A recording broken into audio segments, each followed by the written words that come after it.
सदियों तक medical science में औरतों के प्राइवेट पार्ट्स को लैटिन भाषा के एक खास नाम से बुलाया जाता था।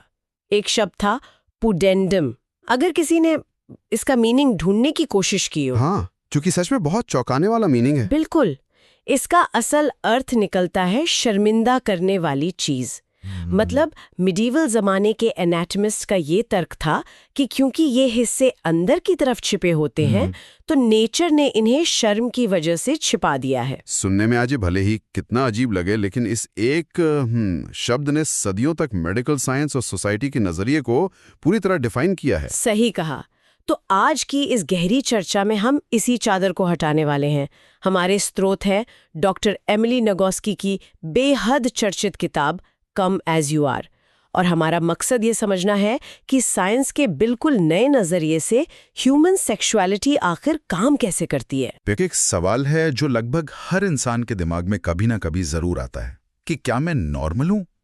आज हम उसको ही डीपली एक्सप्लोर करेंगे। हाँ, और ये जरूरी भी है क्योंकि हम अक्सर सेक्सुअलिटी को ना एक इंजीनियरिंग प्रॉब्लम की तरह देखते हैं।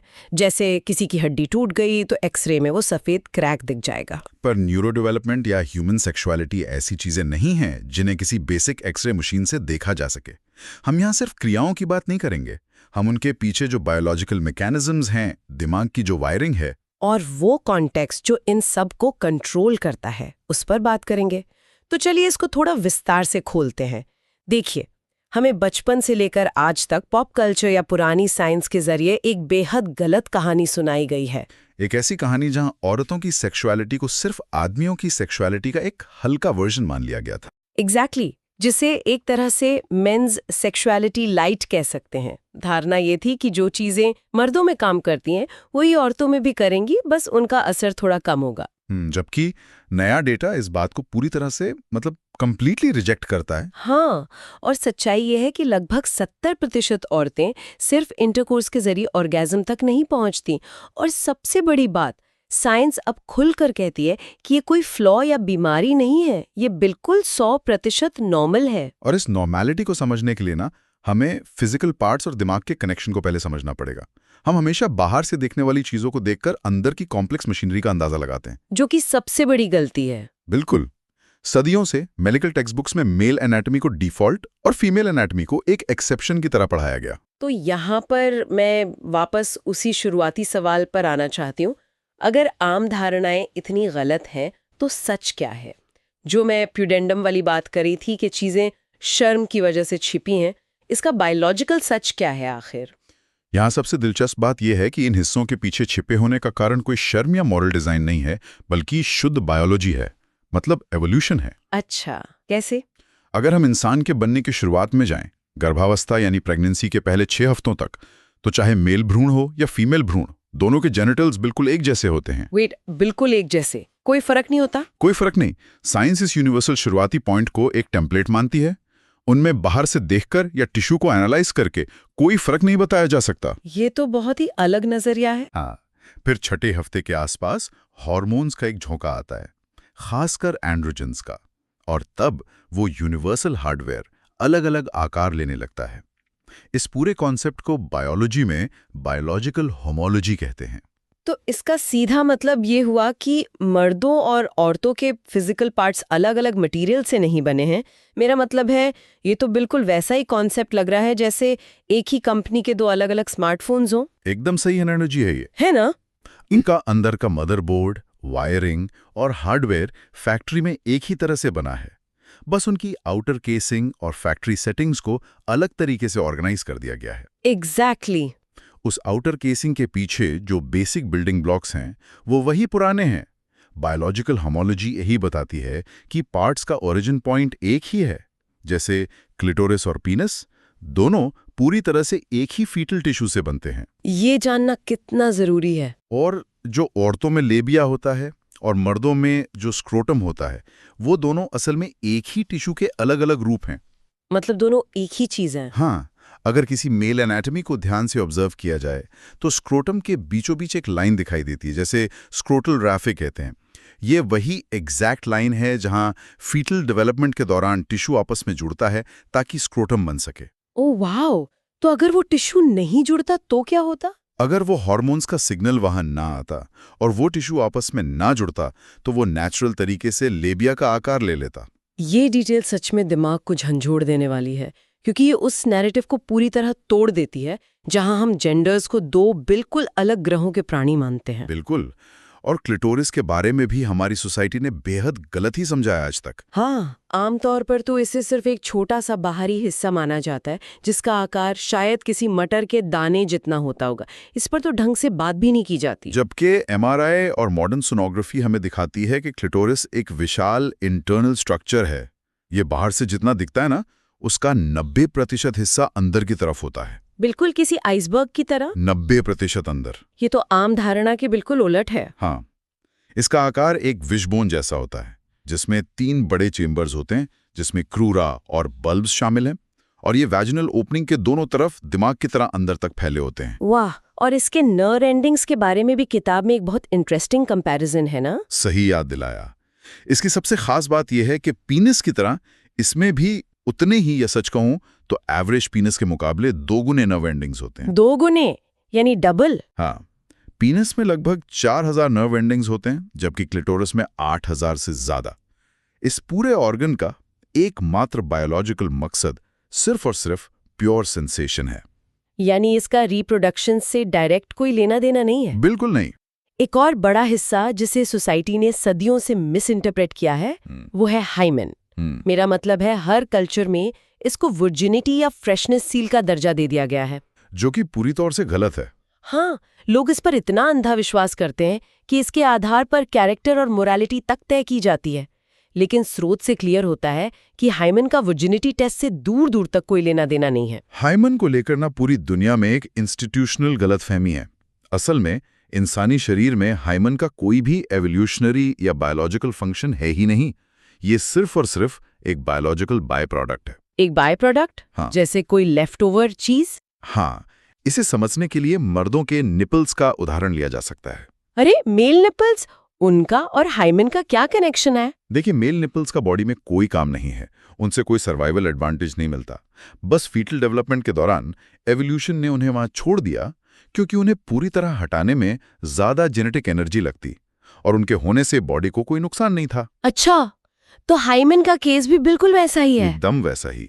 लेकिन सोसाइटी ने उस आर्बिट्रेरी टिश्यू को कंट्रोल बनाने के लिए एक प्योरिटी सील का नाम दे दिया, जबकि एनाटॉमी दिखाती है कि ये समय के साथ एक्टिविटीज जैसे स्पोर्ट्स या साइकिल चलाने से अपने आप फ्लेक्सिबल हो जाता है। ये कोई सील नहीं है जो टूटती है। खैर, अब यहाँ आकर एक बहुत बड़ा कॉन्ट्रडिक्शन दिमाग में आता है। अगर हार्डवेयर बिल्कुल सेम है, एक ही मदरबोर्ड से सब कुछ बना है, और क्लिटोरिस में तो उल्टा पीनस से दुगने नर्व एंडिंग्स हैं, हाँ। तो फिर ये धारणा इतनी पक्की क्यों है कि मर्दों का सेक्स ड्राइव हमेशा ज्यादा होता है और औरतों का कम? अगर फिजिकल कैपेसिटी ज्यादा है तो डिजायर्स इतनी अलग क्यों दिखती हैं? क्या हम कुछ मिस कर रहे हैं? हम एक्चुअली हार्डवेयर पर अटक गए। हार्डवेयर भले ही सेम हो, लेकिन उस हार्डवेयर को कंट्रोल करने वाला जो ऑपरेटिंग सिस्टम है, यानी दिमाग का जो सॉफ्टवेयर है, वो हर इंसान में अलग तरीके से कॉन्फ़िगर होता है। डिजायर्स का फर्क उस न्यूरोलॉजिकल वायरिंग से आता है। यहाँ आकर कहानी सच में बहुत दिलचस्प हो जाती है, क्योंकि 1990s के आखिर में किन्सी इंस्टीट्यूट के 2 रिसर्चर्स एरिक यानसन और जॉन बैंक्रॉफ्ट ने इस गुत्थी को सुलझाने का बीड़ा उठाया। उन्होंने बस फिजिकल ब्लड फ्लो नहीं, उसके पीछे के साइकोलॉजी को समझा, और जो फ्रेमवर्क बनाया उसे ड्यूअल कंट्रोल मॉडल का नाम दिया गया। इस एक मॉडल ने तो थेरेपी का पूरा नजरिया ही बदल दिया था ना? बिल्कुल। उन्होंने बताया कि हमारे सेंट्रल नर्वस सिस्टम में 2 अलग-अलग हिस्से होते हैं जो हर वक्त बैलेंस बनाते हैं। पहला हिस्सा है सेस, यानी सेक्सुअल एक्साइटेशन सिस्टम। इसे दिमाग का एक्सेलरेटर कह सकते हैं। और इसका काम क्या होता है एग्जैक्टली? इसका काम है लगातार दिन के 24 घंटे बैकग्राउंड में स्कैन करना और उन चीजों को ढूंढना जो सेक्सुअली या इमोशनली आकर्षक हैं। और इसके ठीक ऑपोजिट काम करता है SIS, यानी सेक्सुअल इनहिबिशन सिस्टम। ये दिमाग के ब्रेक्स हैं। ब्रेक्स यानी दिमाग लगातार खुद को रोकने का काम भी कर रहा है। ऐसा क्यों लगता है कि एवोल्यूशन हमें आकर्षित होने से रोकना चाहता है? अगर एवोल्यूशनरी नजरिए से देखें तो ब्रेक्स होना बहुत जरूरी है। मान लीजिए हजारों साल पहले कोई इंसान किसी खतरनाक जंगल में है और वहां अचानक एक शेर आ जाए, तो उस वक्त रोमांस या रिप्रोडक्शन के बारे में सोचना उसकी जान ले सकता है। हाँ, वहां तो भागना ही प्रायोरिटी होगी। सही कहा। आज के ज़माने में शेर तो नहीं है, लेकिन उनकी जगह फाइनेंशियल स्ट्रेस, थकान, ऑफिस की डेडलाइन या सोशल रेपुटेशन के डर ने ले लिए। ये ब्रेक्स हमेशा अलर्ट रहते हैं ताकि हम किसी अनसेफ सिचुएशन में वल्नरेबल ना हो जाएं। इस डुअल कंट्रोल मॉडल की असली ताकत ना तब समझ आती है जब हम मेडिकल हिस्ट्री की सबसे बड़ी फेल्स में से एक को देखते हैं। जब 1990s में मर्दों के लिए वायाग्रा आई तो वो रातों रात ब्लॉकबस्टर बन गई। हाँ, और उसके बाद क्या हुआ वो बहुत क्लासिक एग्जाम्पल है। एग्जैक्टली मेडिकल साइंस को लगा कि अगर ये मर्दों में काम कर रही है तो चलो औरतों के लिए भी पिंक वायाग्रा बनाते हैं। उन्होंने अरबों डॉलर्स लगा दिए, पर ट्रायल्स में वो दवाई बुरी तरह फेल हो गई, रिजल्ट 0 था। ऐसा क्यों हुआ जब हार्डवेयर सेम है? वो फेल इसलिए हुई क्योंकि उन्होंने डुअल कंट्रोल मॉडल को इग्नोर कर दिया। वायाग्रा जैसी दवाएं बस एक काम करती हैं, वो एक्सेलरेटर दबाती हैं। लेकिन अगर किसी के दिमाग का हैंड ब्रेक यानी SIS पहले से खींचा हुआ है, चाहे वो ट्रस्ट इश्यूज हो या एग्जॉस्ट करने वाली जॉब हो, हाँ, तो अगर हैंड ब्रेक लगा है तो आप बाहर से कितना भी एक्सेलरेटर दबा लें, इंजन सिर्फ आवाज करेगा पर गाड़ी आगे नहीं बढ़ेगी। औरतों में एवोल्यूशन के हिसाब से ये ब्रेक्स अक्सर बहुत सेंसिटिव सेट होते हैं। कोई केमिकल पिल उन इमोशनल ब्रेक्स को रिलीज नहीं कर सकती। इसको समझाने के लिए ओलिविया और मेरिट की प्रोफाइल्स दी गई हैं। जैसे ओलिविया का SES बहुत हाई है और SIS लो है, यानी उसका एक्सेलरेटर हमेशा दबने को तैयार रहता है और ब्रेक्स देर से लगते हैं। पर इससे उसकी लाइफ में अजीब प्रॉब्लम्स आती हैं। जब वो बहुत स्ट्रेस में होती है तो उसकी बॉडी उस एंग्जाइटी को भी इंटेंस सिग्नल मानकर सेक्सुअल एक्सेलरेटर दबा देती है, जिससे वो आउट ऑफ कंट्रोल महसूस करती है। और दूसरी तरफ मेरिट का SIS बहुत हाई है, उसके ब्रेक्स बेहद सेंसिटिव हैं। उसे टर्न ऑन होने के लिए सब कुछ जस्ट राइट चाहिए। टेम्परेचर ठीक होना चाहिए, डोर लॉक होना चाहिए। अगर एक भी चीज आउट ऑफ प्लेस हुई तो उसके दिमाग में इतनी नॉइज होती है कि फोकस ही चला जाता है। ये तो दिखाता है कि हर इंसान का ड्यूअल कंट्रोल मॉडल उसके यूनिक तरीके से सेट होता है। यहाँ कोई स्टैंडर्ड, नॉर्मल या एबनॉर्मल नहीं है। बिल्कुल नहीं, बस सेटिंग्स का अंतर है। पर एक बहुत बड़ा सवाल आता है यहाँ। हमें समझ आ गया कि किसी का एक्सीलरेटर तेज है और किसी के ब्रेक्स, लेकिन क्या ये सेटिंग्स हमें DNA में पैदाइशी मिलती हैं? क्या किसी को पैदा होते ही पता होता है कि किस चीज पर ब्रेक लगाना है? ये डिबेट का टॉपिक रहा है, लेकिन सच ये है कि दिमाग एक ब्लैंक स्लेट की तरह शुरू होता है और अपने आसपास से सीखता है। किताब में रिसर्चर जिम फाउस के एक अजीब एक्सपेरिमेंट का जिक्र है। उन्होंने मेल चूहों पर स्टडी की। एक चूहे को उसके पहले सेक्सुअल एक्सपीरियंस के दौरान नींबू की तेज महक सुंघाई गई और एक दूसरे चूहे को एक छोटा सा कस्टम मेड जैकेट पहनाया गया। वेट, क्या चूहों को जैकेट पहनाया गया? Tailored jacket? ये आइडिया ही दिमाग में अजीब तस्वीरें बनाता है। इससे क्या साबित करना चाहते थे वो? वो कंडीशनिंग को टेस्ट कर रहे थे और नतीजा हैरान करने वाला था। जब वो चूहे बड़े हुए तो वो तब तक टर्न ऑन ही नहीं होते थे जब तक कमरे में नींबू की महक ना हो या उन्हें वो खास जैकेट वापस न पहनाया जाए। ओह वाह! यानी उनके दिमाग ने उन चीजों को एक्साइटमेंट के साथ वायर कर लिया था। हाँ, इस एक्सपेरिमेंट ने साबित किया कि आकर्षण पैदाइशी नहीं होता, ये लर्न्ड बिहेवियर है। दिमाग माहौल से सीखता है कि क्या आकर्षक है और क्या खतरनाक। तो अगर इसको इंसानों पर लागू करें तो हमारे बचपन के अनुभव, पहली बार का रोमांस, इन सब ने हमारे दिमाग की डिक्शनरी लिखी है। यानी जिस माहौल में हम हैं, जिसे कॉन्टेक्स्ट कहा गया है, वही हमारी डिजायर्स का सबसे बड़ा कंट्रोलर है। कॉन्टेक्स्ट ही सेक्सुअलिटी का मास्टर स्विच है। इसके दो हिस्से हैं, एक एक्सटर्नल सर्कमस्टेंसेस, जैसे कमरे की लाइट कैसी है, प्राइवेट जगह है या नहीं, और दूसरा सबसे जरूरी इंटरनल ब्रेन स्टेट, क्या इंसान थका हुआ है, बॉडी इमेज सिक्योर है, ट्रस्ट कैसा है। इसे एक आसान एग्जाम्पल से समझते हैं। मान लीजिए कोई घर पर रिलैक्स कर रहा है और उसका पार्टनर उसको प्यार से गुड़गुड़ी करता है, तब ये बहुत मजेदार और फ्लर्टेशियस लग सकता है। लेकिन वही सेम इंसान, वही पार्टनर अगर तब गुड़गुड़ी करे जब वो बॉस से डांट खाकर आया हो, तो अचानक से वो टिकलिंग गुस्सा दिला देगी। एग्जैक्ट वही मैकेनिज्म इंटीमेट रिलेशनशिप्स में भी लागू होता है। सेंसेशन सेम है पर इंटरनल कॉन्टेक्स्ट बदल गया है। शोध में लॉरी और जॉनी की रियल लाइफ स्टोरी इसका बेस्ट एग्जाम्पल है। लॉरी की डिजायर एकदम गायब हो गई थी। स्लीपलेस नाइट्स, जॉब का स्ट्रेस, उसे लगा वो सेक्सुअली ब्रोकन हो गई है। और जब ऐसा लगता है तो लोग एक्सटर्नल कॉन्टेक्स्ट बदलने की कोशिश करते हैं। उन्होंने भी एक एक्सपेंसिव रोमांटिक पहाड़ी होटल बुक किया, पर प्लान डिजास्टर साबित हुआ। सफर की थकान और वहां जाकर एक्सपेक्टेशंस का जो साइलेंट प्रेशर था ना कि आज रात तो सब परफेक्ट होना ही पड़ेगा, उसने बाकी ब्रेक्स को भी जैम कर दिया। लेकिन फ्लिप तब आता है जब वेकेशन के बाद लॉरी अचानक अपने पति के सामने धोधार रोने लगती है, अपना सारा फ्रस्ट्रेशन, बॉडी इमेज इश्यूज निकाल देती है और जॉनी उसे जज करने के बजाय बस इमोशनली सपोर्ट करता है, उस पे फिजिकल होने का कोई प्रेशर नहीं डालता। और इसी के बाद अचानक उसे स्ट्रॉन्ग अट्रैक्शन महसूस हुई।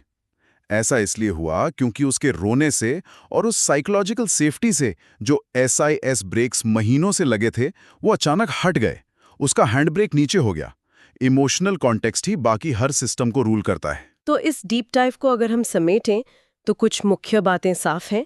हार्डवेयर यूनिवर्सल है, डिजायर ड्यूअल कंट्रोल मॉडल पर चलती है और कॉन्टेक्स्ट उसको चलाता है। इसे एक बागीचे यानी गार्डन के मेटाफर से समझिए। हमारी बॉडी और दिमाग मिट्टी की तरह है। उस मिट्टी में क्या पनपेगा ये इस पर निर्भर करता है कि सोसाइटी ने उसमें क्या कल्चरल मैसेजिंग के बीज बोए हैं और हम स्ट्रेस रिलीफ और सेल्फ कंपैशन के जरिए उसकी देखभाल कैसे करते हैं। ये गार्डन वाली बात बिल्कुल परफेक्ट सेंस बनाती है। इस चर्चा के एंड में हम एक आखिरी और बेहद गहरा ख्याल छोड़ना चाहते हैं। आज हमने सीखा कि हाइमेन जैसी चीज का बायोलॉजी में कोई फंक्शन नहीं है। ये एक एवोल्यूशनरी बाय प्रोडक्ट है जिसको सोसाइटी ने आर्बिट्ररी दर्जा देकर वेपनाइज किया ताकि मॉरल कंट्रोल बनाया जा सके। हाँ, और ये सच में सोचने वाली बात है। सोसाइटी ने गलत रूल्स में बांधकर हमारे दिमाग के ब्रेक्स को हमेशा के लिए दबा दिया है। क्या हमारी आधी एंजाइटी इसीलिए तो नहीं क्योंकि हमारी सोसाइटी ने हमें सिखाया है कि हमारी नेचुरल प्रोग्रामिंग गलत है? इस बारे में जरूर सोचिएगा, क्योंकि दिमाग के हैंड ब्रेक्स को पहचानना ही उन्हें हटाने का पहला कदम है।